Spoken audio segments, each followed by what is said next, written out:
ನಮಸ್ಕಾರ, ನಾನು ಅಡ್ವೊಕೇಟ್ ದಿನಕರ್. ಈ ಮೊದಲೇ ನಾವು ಟ್ರ್ಯಾಪ್ ಕೇಸಸ್ ಬಗ್ಗೆ ಒಂದು ಡಿಸ್ಕಷನ್ ಮಾಡಿದ್ವು. ಈಗ ಲೋಕಾಯುಕ್ತ ರೇಡ್ ಕೇಸಸ್ ಬಗ್ಗೆ ಡಿಸ್ಕಷನ್ ಮಾಡೋಣ. ನೋಡಿ, ಲೋಕಾಯುಕ್ತ ರೇಡ್ ಕೇಸಸ್ ಈಗ ಸರ್ವೇ ಸಾಮಾನ್ಯ ಆಗಿಬಿಟ್ಟಿದೆ, ಪದೇ ಪದೇ ರೇಡ್ ಆಗ್ತಾ ಇದೆ. ಸೊ ಈ ರೇಡ್ ಆಗಿದ್ರೆ ಇದು ಯಾವ ಆಧಾರವನ್ನು ಇಟ್ಕೊಂಡು ದಾಳಿ ಮಾಡ್ತಾರೆ, ಈ ರೇಡ್ ಆದ ನಂತರ ಅನುಸರಿಸಬೇಕಾದ ಕ್ರಮಗಳೇನು ಅನ್ನೋದ್ರ ಬಗ್ಗೆ ಒಂದು ಬ್ರೀಫ್ ಡಿಸ್ಕಷನ್ ಮಾಡೋಣ. 2018 ಅಮೆಂಡ್ಮೆಂಟ್ ಏನಾಯ್ತಲ್ಲ ಪ್ರಿವೆನ್ಷನ್ ಆಫ್ ಕರಪ್ಷನ್ ಆ್ಯಕ್ಟ್ಗೆ, ಆ 2018 ಅಮೆಂಡ್ಮೆಂಟ್ ಆಗೋಕ್ಕಿಂತ ಮೊದಲೇ ಸೊ ರೇಡ್ ಕೇಸಸ್ನ 13(1)E of prevention of corruption ಆ್ಯಕ್ಟಲ್ಲಿ ಅದ್ರ ಬಗ್ಗೆ ವಿವರಣೆ ಇತ್ತು. ತದನಂತರದಲ್ಲಿ 2018 ಅಮೆಂಡ್ಮೆಂಟ್ ಆದಮೇಲೆ ಅದನ್ನು 13(1)B ಅಂತೇಳಿ ರೀಡಿಫೈನ್ ಮಾಡಿದ್ದಾರೆ.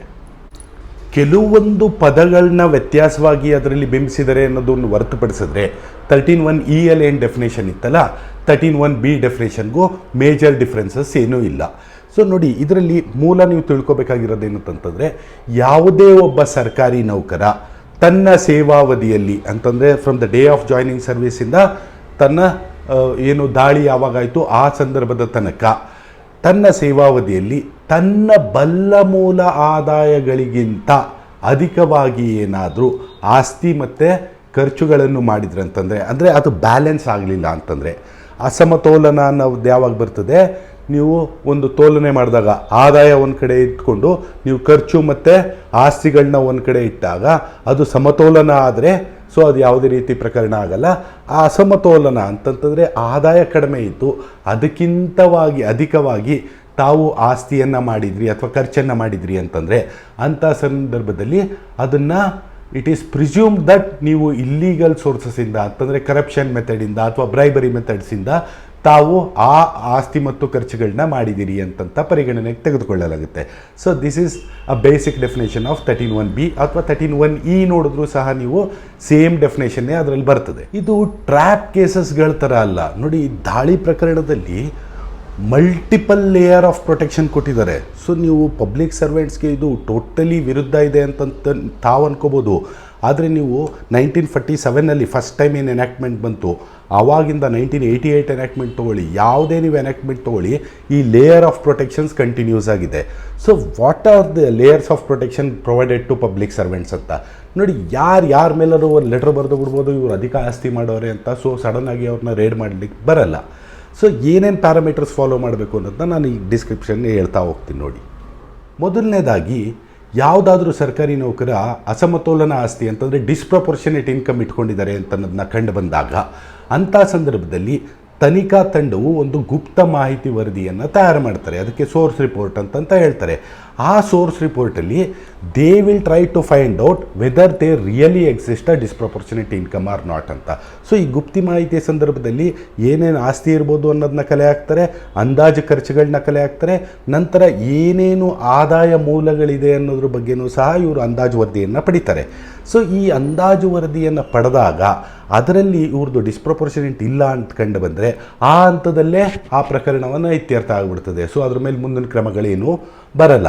ಬೈ ಚಾನ್ಸ್ ಏನಾದ್ರು ಇತ್ತು ಅಂತಂತಂದರೆ ಅಂಥ ಸಂದರ್ಭದಲ್ಲಿ ಆ ಡಿಸ್ಪ್ರಪೋರ್ಷನೇಟಿಗೆ ಸಂಬಂಧಪಟ್ಟಂತೆ ಒಂದು FIR ರೈಸ್ ಆಗ್ತದೆ.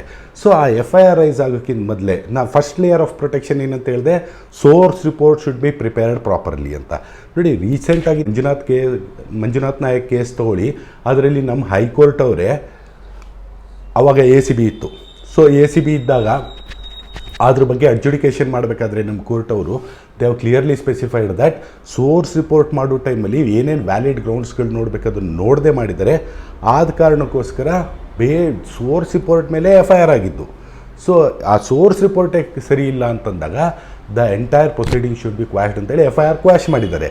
ಅದರಲ್ಲಿ ಒಂದು ವರ್ಡ್ ಯೂಸ್ ಮಾಡಿದ್ದಾರೆ. ಯಾವಾಗ ಆ್ಯಂಟಿ ಕರಪ್ಷನ್ ಬ್ಯೂರೋ ಇತ್ತು, ACB as graciously ignored the ABC of investigation ಅಂತ. ಅಂದರೆ ಮೂಲ ಇನ್ವೆಸ್ಟಿಗೇಷನ್ ಏನು ಮಾಡಬೇಕು ಅದ್ರ ತಾತ್ಪರ್ಯನೇ ಇವರು ಪರಿಗಣನೆಗೆ ತೆಗೆದುಕೊಳ್ಳದೆ ಮಾಡಿದ್ದಾರೆ ಅಂತಂತ ಅದೊಂದೇ ಗ್ರೌಂಡ್ ಮೇಲೆ the entire FIR was quashed, source report ಸರಿ ಮಾಡಿಲ್ಲ ಅಂತಂತೇಳಿ. ಸೊ ಆದ ಕಾರಣಕ್ಕೋಸ್ಕರ ಇದೊಂದು ಜವಾಬ್ದಾರಿ. ನೋಡಿ, ಇಲ್ಲಿ investigation agency should not sit as A guilt finding mechanism. ಅವರು ಒಂದು ತಪ್ಪನ್ನೇ ಹುಡುಕ್ಲಿಕ್ಕೋಸ್ಕರ ನಾವು ಇನ್ವೆಸ್ಟಿಗೇಷನ್ ಮಾಡ್ತಾಯಿದ್ದೀವಿ ಅಂತ ಮಾಡಲಿಕ್ಕೆ ಬರಲ್ಲ. ಸೋರ್ಸ್ ರಿಪೋರ್ಟ್ ಮಾಡೋ ಸಂದರ್ಭದಲ್ಲಿ they should be very cautious and really they should come to a conclusion. ಏನಂತ ಅಂತಂದರೆ ಅಲ್ಲಿ ಡಿಸ್ಪ್ರಪೋರ್ಷನೇಟ್ ಇನ್ಕಮ್ ನಿಜವಾಗ್ಲೂ ರಿಫ್ಲೆಕ್ಟ್ ಆಗ್ತಾ ಇದೆಯೋ ಇಲ್ಲೋ ಅನ್ನೋದನ್ನ ಫಸ್ಟ್ ಆಫ್ ಆಲ್ ಅವರು ಪರಿಗಣನೆಗೆ ತೆಗೆದುಕೊಳ್ಬೇಕು. ಇದ್ರಷ್ಟೇ ನೆಕ್ಸ್ಟ್ ಸ್ಟೇಜ್ 2 ಹೋಗುತ್ತೆ. ಸ್ಟೇಜ್ 2 ಏನು? Again stage 2 is a protection, another protection given to the public servant. ಈ ಸೋರ್ಸ್ ವರದಿ ತಯಾರು ಮಾಡಿದ ನಂತರ ಒಂದು ವೇಳೆ ಡಿಸ್ಪ್ರೊಪೊರ್ಷನೇಟ್ ಕಂಡು ಬಂತು ಅಂತಂದರೆ ಡೈರೆಕ್ಟಾಗಿ FIR ಮಾಡಲಿಕ್ಕೆ ಬರಲ್ಲ. ನೋಡಿ, ಇದರಲ್ಲಿ ಸೆಕ್ಷನ್ 17 ತುಂಬ ಇಂಪಾರ್ಟೆಂಟ್ ಆಗುತ್ತೆ. ನೋಡಿ, ಒಂದು ಇದೆ ಏನಂತಂದರೆ ಸೆಕ್ಷನ್ 17ನಲ್ಲಿ not prevention of corruption act any investigation ಇದೆಯಲ್ಲ ಅದನ್ನು DYSP ರ್ಯಾಂಕಿಂದ ಕೆಳಗಡೆ ಅವ್ರು ಮಾಡಲಿಕ್ಕೆ ಬರಲ್ಲ ಅಂತಂತೇಳಿದೆ. ಬಟ್ ಅದಕ್ಕೆ ಸ್ಟೇಟ್ ಗೌರ್ಮೆಂಟ್ ಏನಾದ್ರು ಸ್ಪೆಷಲ್ ಆರ್ಡರ್ಸ್ ಏನಾದ್ರು ಮಾಡಿದ್ರೆ ಅಂತಂದರೆ ಅಥರೈಸೇಷನ್ ಮಾಡಿದರೆ ಅಂತಂದರೆ ಇನ್ಸ್ಪೆಕ್ಟರ್ಸ್ ಲೆವೆಲ್ ಅವರು ಮಾಡ್ಬೋದು ಅಂತೇಳಿ ಇದೆ. ಸೊ ಆಲ್ರೆಡಿ ನಮ್ಮ ಕರ್ನಾಟಕ ಗೌರ್ಮೆಂಟಲ್ಲಿ already state passed an order, ಅದನ್ನು ಅರ್ಲಿಯರ್ ಲೋಕಾಯುಕ್ತ ಇದ್ದಾಗಲೇ ಅದನ್ನು ಪಾಸ್ ಮಾಡಿದರು. ಸೊ ಆ ಕಂಟೆನ್ಷನ್ ನೀವು ಇಲ್ಲಿ ತೊಗೊಳ್ಲಿಕ್ಕೆ ಬರಲ್ಲ. ಅದರ್ ದೆನ್ ದಟ್ ನೀವು ಒಂದು ಸಲ ಸೋರ್ಸ್ ರಿಪೋರ್ಟ್ ರೆಡಿ ಆದ ತಕ್ಷಣ ಮ್ಯಾಂಡೇಟರಿಲಿ ಅದನ್ನು ಸೂಪರಿಂಟೆಂಡೆಂಟ್ ಆಫ್ ಪೊಲೀಸ್ಗಿಂತ higher rank, superintendent of police ಅಥವಾ ಅವ್ರ ಹೈಯರ್ ರ್ಯಾಂಕು, ಅವರ ಪೂರ್ವಾನುಮತಿ ಇಲ್ಲದೆ ಇನ್ವೆಸ್ಟಿಗೇಷನ್ ಮಾಡಲಿಕ್ಕೆ ಬರಲ್ಲ ಅಂತ ಸೆಕ್ಷನ್ 17 ಪ್ರೊವಿಷನ್ ಇರ್ತದೆ. ಸೊ ಯಾಕೆ ಇದನ್ನು ಮಾಡಿದ್ದಾರೆ ಅಂತಂತೇಳಿ ನೋಡಿ, ಇನ್ವೆಸ್ಟಿಗೇಷನ್ ಏಜೆನ್ಸಿಲಿ ಒಂದು ಗುಪ್ತ ಮಾಹಿತಿನ ತಯಾರು ಮಾಡೋ ಸಂದರ್ಭದಲ್ಲಿ ಪ್ರಿಜುಡೈಸ್ ಆಗುವೆ ಅವನ ವಿರುದ್ಧ ಏನಾದ್ರು ಪಬ್ಲಿಕ್ ಸರ್ವೆಂಟ್ ವಿರುದ್ಧ ಇಲ್ಲ ಈ ಥರ ಡಿಸ್ಪ್ರೊಪೊರ್ಷನೇಟ್ ಇದೆ ಅಂತ ಅನ್ನೋದನ್ನ ರಾಂಗ್ ರಿಫ್ಲೆಕ್ಷನ್ ಕೊಡೋ ಚಾನ್ಸಸ್ಸು ಇರ್ಬೋದಲ್ಲ. ಸೊ ಅದಕ್ಕೆ ಒಂದು ರೆಸ್ಪಾನ್ಸಿಬಲ್ ಆಫೀಸರ್ ಯಾರು? Not below the rank of SP ಅಂತ ಹೇಳುತ್ತೆ ಎನ್ಯಾಕ್ಟ್ಮೆಂಟು. SPಗಿಂತ ಹೈಯರ್ ಅಥಾರಿಟಿ ಇದ್ರ ಬಗ್ಗೆ ಕಂಪ್ಲೀಟ್ ಕೂಲಂಕುಷವಾಗಿ ಎಲ್ಲ ದಾಖಲಾತಿಗಳೇನು ಗುಪ್ತ ಮಾಹಿತಿ ಜೊತೆ ಸಲ್ಲಿಸಿದ್ದಾರೆ ಅವನ್ನೆಲ್ಲ ಪರಿಗಣನೆಗೆ ತೆಗೆದುಕೊಂಡು ಅದೇನಾದ್ರು ವ್ಯಾಲಿಡ್ ಕೇಸ್ ಇದ್ರಷ್ಟೇ the permission ought to be granted.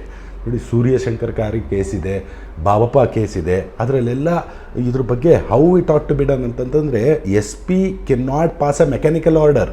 SP ಅಥವಾ ಹೈಯರ್ ರ್ಯಾಂಕ್ ಅವರು ಕೂಲಂಕುಷವಾಗಿ ಪರಿಗಣನೆಗೆ ತೆಗೆದುಕೊಂಡು ಸೋರ್ಸ್ ರಿಪೋರ್ಟ್ ವ್ಯಾಲಿಡ್ ಇದೆ ಅಂತನ್ನೋ ಸಂದರ್ಭದಲ್ಲಿ ಮಾತ್ರ ಪ್ರತ್ಯೇಕವಾದ ಕಾರಣಬದ್ಧ ಆದೇಶ ಮಾಡಿ ಅದನ್ನು ಅನುಮತಿನ ಕೊಡಬೇಕು. For what? To further go head with the investigation to some particular investigation officer.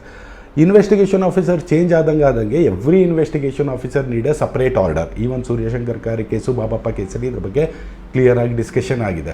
So ಎಲ್ಲರಿಗೂ ಸಪ್ರೇಟ್ ಆಥರೈಸೇಷನ್ ಇರಬೇಕು. Only based on the SP's authorisation the investigation can be done.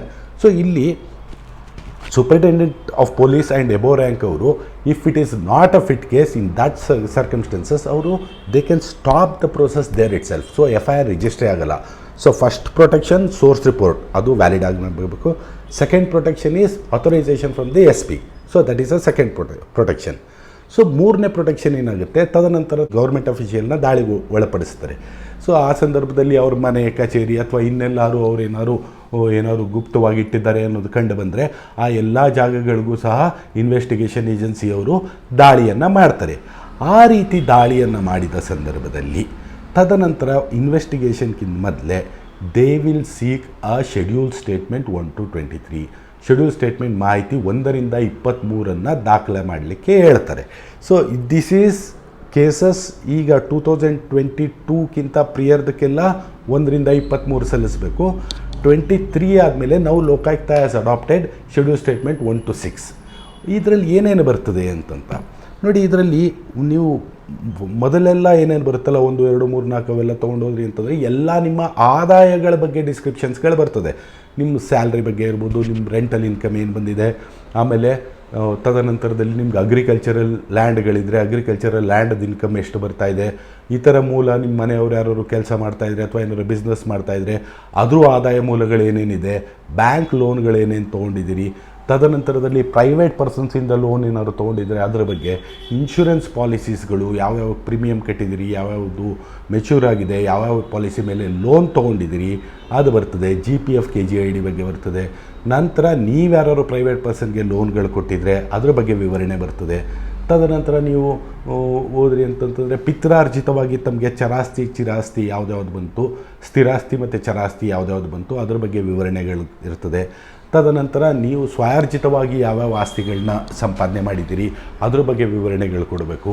ಅದಾದ ನಂತರ ನೀವು ಇದು ವಾಹನಗಳೇನಾದ್ರು ತೊಗೊಂಡಿದ್ರೆ ಅದ್ರ ಬಗ್ಗೆ ನಿಮ್ಮ ಬ್ಯಾಂಕ್ ಬ್ಯಾಲೆನ್ಸಸ್ ಮುಂದುವರೆದಂತೆ ಖರ್ಚಿನ ಭಾಗದಲ್ಲಿ 17ರಿಂದ 23 ಬರ್ತಾಯಿತ್ತು. ಈಗ ಇಂಟಿಗ್ರೇಟ್ ಮಾಡಿ 1 to 6 ಮಾಡಿದ್ದಾರೆ. But almost this details ought to be club together. ಯಾಕಂತಂದರೆ ನಿಮ್ಮದು ಬ್ಯಾಲೆನ್ಸ್ ಶೀಟ್ ಬರಬೇಕು. ಬ್ಯಾಲೆನ್ಸ್ ಶೀಟ್ ಬಗ್ಗೆ ನಾನು ಹೇಳ್ತೀನಿ. ಈಗ 17 to 23 ಏನು ಖರ್ಚುಗಳಿತ್ತಲ್ಲ ಅದರ ಬಗ್ಗೆ ಹೇಳ್ಬಿಡ್ತೀನಿ. ಮಕ್ಕಳದ್ದು ಸಂಪೂರ್ಣ ಎಜುಕೇಷನ್ಸ್ ಎಷ್ಟೆಷ್ಟು ಮಾಡಿದ್ದೀರಿ ನೀವು ಸರ್ವಿಸ್ ಜಾಯ್ನ್ ಆಗಿದ್ದ ದಾಳಿ ಆಗೋ ತನಕ, ಅದ್ರ ಬಗ್ಗೆ ಎಲ್ಲ ವಿವರಣೆ ಆ್ಯಕ್ಚುಯಲ್ ಸ್ಟೇಟ್ಮೆಂಟ್ಸ್ಗಳು ಕೊಡಬೇಕು.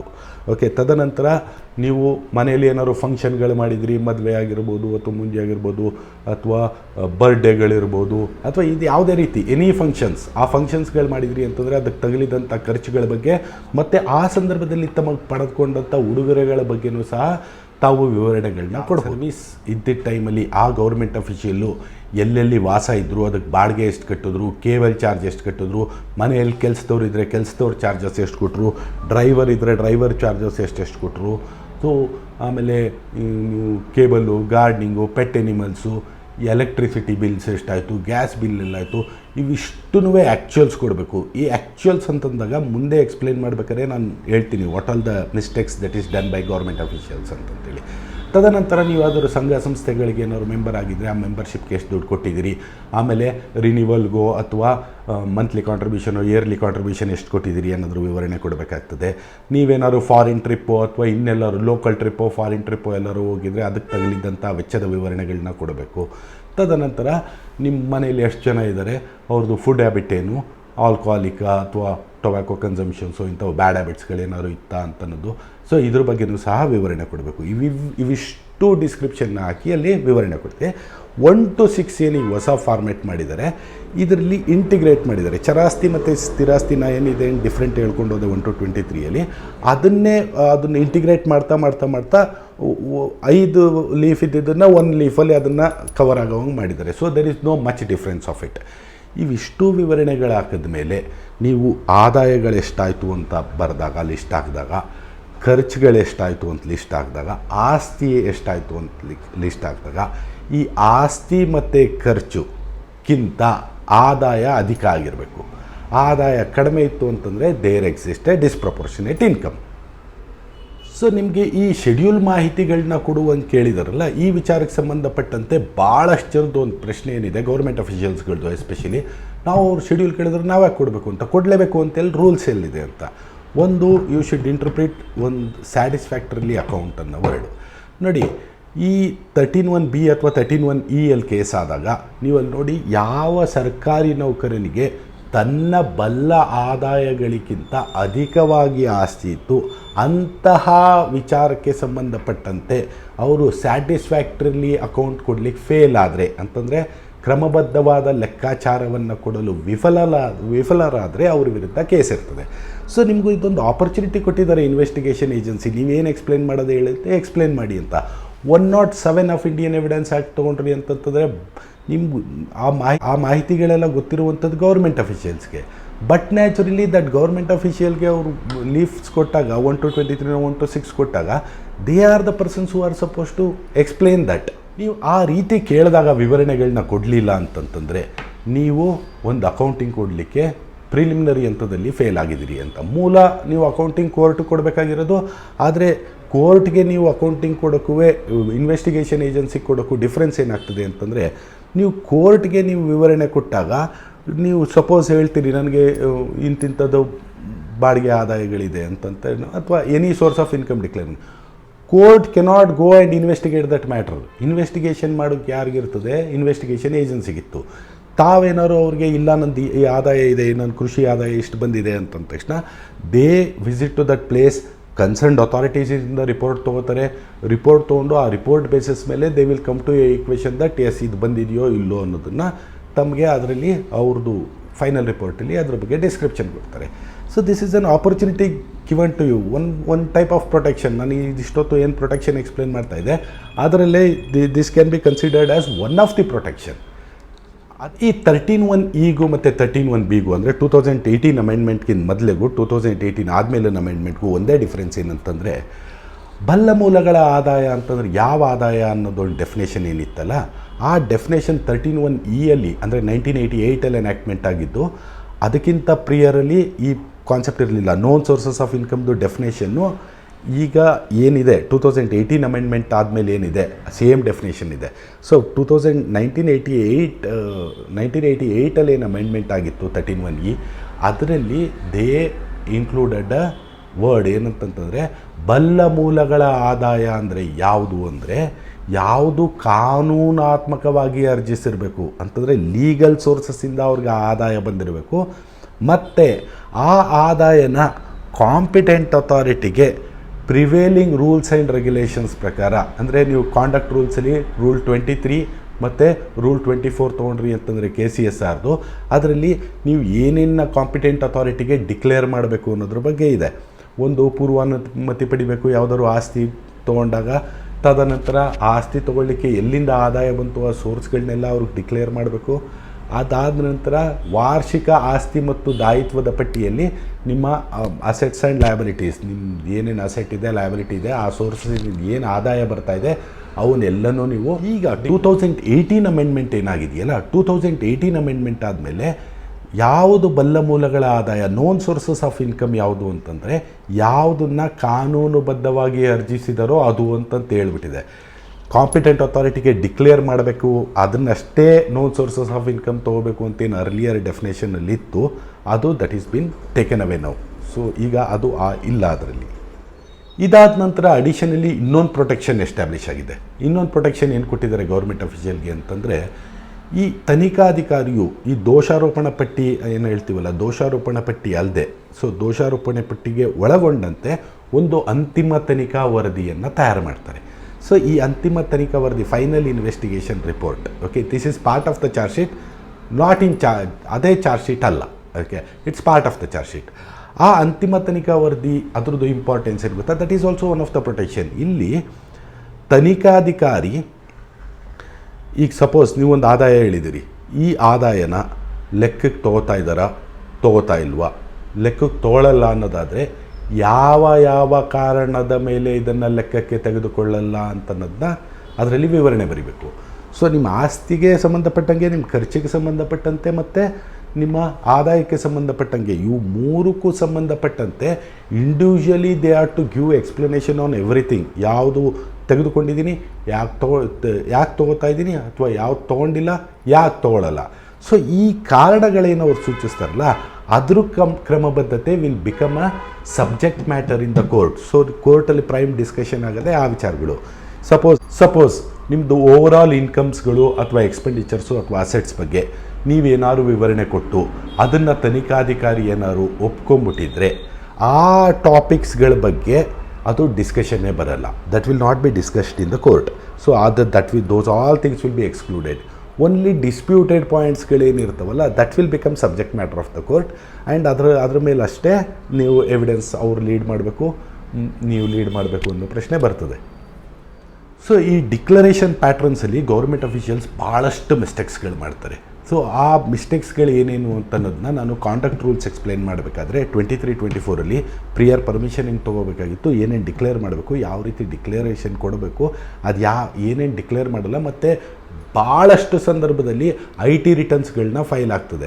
IT ರಿಟರ್ನ್ಸ್ಗಳು ಮನೆಯವ್ರದ್ದು ಅವ್ರದ್ದು ಎಲ್ಲ IT ರಿಟರ್ನ್ಸ್ ಫೈಲ್ ಮಾಡಿದಾಗ ಸೋ ಮೆನಿ ಇನ್ಕಮ್ಸ್ಗಳನ್ನ ಈ ಗೌರ್ಮೆಂಟ್ ಅಫಿಷಿಯಲ್ಸ್ಗಳೇ ಸಪ್ರೇಸ್ ಮಾಡ್ಕೊಂಡಿರ್ತಾರೆ. ಅಥವಾ ಕೆಲವೊಂದಷ್ಟು ಇನ್ಕಮ್ ಡಿಕ್ಲೇರ್, ಅಂದರೆ ನಾವು ಬ್ಯಾಲೆನ್ಸ್ ಶೀಟ್ ನೋಡಿದಾಗಲೇ ಗೊತ್ತಾಗುತ್ತೆ ಈ ಆದಾಯ ಬಂದಿಲ್ಲ, ಇಂಟೆನ್ಷನಲಿ ಇದನ್ನೇನೋ ಪ್ಯಾಚಪ್ ಮಾಡಲಿಕ್ಕೆ ಡಿಕ್ಲೇರ್ ಮಾಡಿರೋದು ಅಂತ. ಆ ಥರ ಮಾಡಲಿಕ್ಕೆ ಬರಲ್ಲ ಗೌರ್ಮೆಂಟ್ ಅಫಿಷಿಯಲ್ಸ್ಗಳು. ಗೌರ್ಮೆಂಟ್ ಅಫಿಷಿಯಲ್ಸ್ಗಳು ಡಿಕ್ಲರೇಷನ್ಸ್ ಕೊಟ್ಟಾಗ they should give all the declarations in a proper order. ಈಗ ನಾವು ಕಂಡಂಗೆ ಕೆಲವೊಂದಷ್ಟು ಮಿಸ್ಟೇಕ್ಸ್ಗಳು ಏನೇನಾಗಿರುತ್ತೆ ಅನ್ನೋದನ್ನ ಹೈಲೈಟ್ ಮಾಡ್ತೀನಿ. ಈಗ ಒಂದು ಎಕ್ಸಾಂಪಲ್ ಕೊಡ್ತೀನಿ ಅಷ್ಟೇ. ಕಾಂಡಕ್ಟ್ ರೂಲ್ಸ್ ಹೇಳಬೇಕಾದ್ರೆ ನಾನು ಕ್ಲಿಯರ್ ಡಿಸ್ಕ್ರಿಪ್ಷನ್ ಕೊಡ್ತೀನಿ.